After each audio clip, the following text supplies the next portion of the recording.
प्यारे बच्चों, सबसे पहले तो देवनारायण भगवान को मैं नमन करता हूँ। ठीक है, गिरिराज महाराज की, ठीक है। और इससे पहले आपके आने के पहले सारे लोग आगे के ट्रैक से कोई नहीं बचा, सबको ले आए साहब, जिम्मेदारी से ले आए। देखो, जो सबसे बड़ी जो बात थी और जो कर्नल साहब जो देके गए हैं अपने समाज को, वो इतनी बड़ी चीज देके गए, मैं कहता हूं ना पहले कभी कोई देके गया और शायद आगे भी कोई नहीं देके जा पाएगा। मानते हो इस बात को? एक तरीके से समाज के लिए भगवान के बराबर का दर्जा है उनका, जिस तरह से संघर्ष किया और जो देके चले गए। कई बार हम मांगते रहते हैं, प्रयास करते रहते हैं, मिलता नहीं है, लेकिन उनकी रणनीति ऐसी थी, उनकी पकड़ ऐसी थी, उनका रुतबा ऐसा था कि वो काम करा के गए। ठीक है, इसीलिए हम सभी आज उनको बहुत सम्मान देते हैं।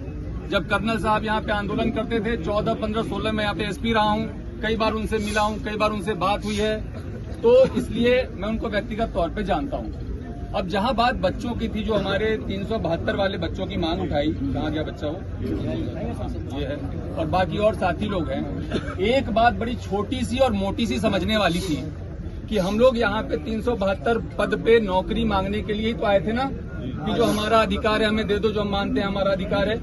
और जाकर के जब हम ट्रैक पे बैठ गए तो क्या होगा, उसका परिणाम पता है आपको? जीवन भर नौकरी नहीं मिलेगी। समझते हैं इस बात को? रेलवे एक्ट का मुकदमा लेगा तो जीवन भर नौकरी नहीं मिलेगी, तो हम कर क्या रहे हैं? और मैं इसलिए वहां से चल के आया।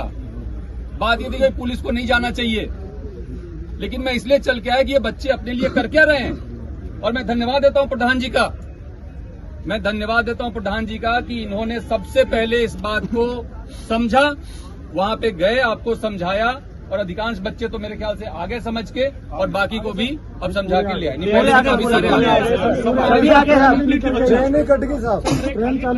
बहुत बढ़िया। तो आप लोग इस बात को समझो कि एक तो प्रशासन, सरकार और समाज अलग अलग नहीं है। ठीक है, जो कोई हमारी मांगे होती हैं, जैसे कह रहे हैं हम 7 साल या 17 साल से आप मांग कर रहे हो, 7 साल से मांग कर रहे हो, पूरी नहीं हो रही है, तो उसमें क्या दिक्कत है? आपका पॉइंट ऑफ व्यू क्या है, सामने वाले का पॉइंट ऑफ व्यू क्या है? इसको क्लियर करने के लिए आज जो एक घोषणा हुई, जो मैंने सुना कि एक मंत्रिमंडलीय कमेटी का गठन हुआ है, जो कि स्थायी कमेटी है, वो एक बार के लिए नहीं बना है। वो हर 3 महीने पे मीटिंग करेगी और पहली मीटिंग इसी मंथ होगी, इसी जून माह में होगी। तो वहां तो आपकी बात सबसे पहले रखी जाएगी ना। तो इतना ज्यादा उद्वेलित होने वाली बात थी नहीं। और फिर भी अगर आपके दिल को चोट पहुंचा, मैं समझ सकता हूं। हम लोग सभी रोजगार के लिए बहुत, हमने भी संघर्ष किया है। हम भी कॉलेज में पढ़े, दिल्ली जाके पढ़े, नौकरियों के लिए कंपटीशन दी, फिर नौकरी हुआ तो नौकरी में हमें पता है कि एक बेरोजगार का दर्द क्या होता है। लेकिन साथ ही साथ अगर ये दर्द था तो थोड़ा सा धैर्य रखना चाहिए था, मैं मानता हूं। और मैं कोई आपसे दूर नहीं हूं, प्रशासन आपसे दूर नहीं है, कलेक्टर साहब, एसपी साहब आपसे दूर नहीं है, और न सरकार आपसे दूर है। मैं आपको कहना चाहूंगा, आपकी जो महापंचायत थी उसमें आपका बिंदु था, जितने भी उसमें पॉइंट्स तय हुए, आप देखिए तो 9वीं अनुसूची में कैबिनेट से प्रस्ताव पारित करा के भेजने की बात हुई। एक ये मन में हमेशा डर रहता है ना सबके कि कहीं हमारा आरक्षण खत्म नहीं हो जाए। ठीक है, तो वो 9वीं अनुसूची में डालने के लिए कैबिनेट से प्रस्ताव पारित करने की बात पे लेकर के सरकार ने अपनी सहमति व्यक्त की है, जो कि पहली बार हुआ। इसके साथ ही जो मुकदमे वापसी की बात है, जिससे हम सभी लोग परेशान रहते हैं, हमारे बच्चे परेशान रहते हैं, उसमें केवल बेलेबल ही नहीं बल्कि जो दूसरे जिसमें कि नोटिस दे करके भी कार्रवाई की जा सकती है, उसके भी डिस्पोजल की बात और सहमति दे दी गई है। देवनारायण योजना में आपके संघर्ष समिति के जो प्रतिनिधि जो आप नामित करेंगे, उनको शामिल करने की बात हो गई है। कैबिनेट सब कमेटी में जो मीटिंग होगी उसमें आपके प्रतिनिधि जो नामित होंगे उनको शामिल करने की बात हो गई है। तो आप हर 3 महीने पे मिलोगे।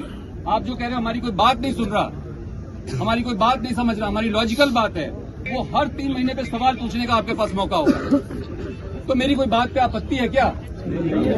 और इस देश में गांधी के देश में अगर गांधीवादी तरीकों को छोड़ करके हम दूसरे तरीके पे जाएंगे और बिना सोचे समझे जाएंगे तो अपना भविष्य अंधकार में डाल रहे हैं। तो मेरे को बच्चों इतनी बात कहनी थी। आप सभी बहुत समझदार हैं, पढ़े लिखे हैं, मैं आपका बड़े भाई जैसा हूं। अगर आप बड़े भाई की राय को मानते हैं, अभी आप लोग जो भी यहाँ बैठ के अपना तय करेंगे नीति रणनीति, उसके बारे में मुझे कुछ नहीं कहना, लेकिन मैं कहूंगा कि जो भी निर्णय लिया करो उसमें अपना भला तो पहले सोच लिया करो, जिससे कि आपका बहुत भारी नुकसान नहीं हो जाए।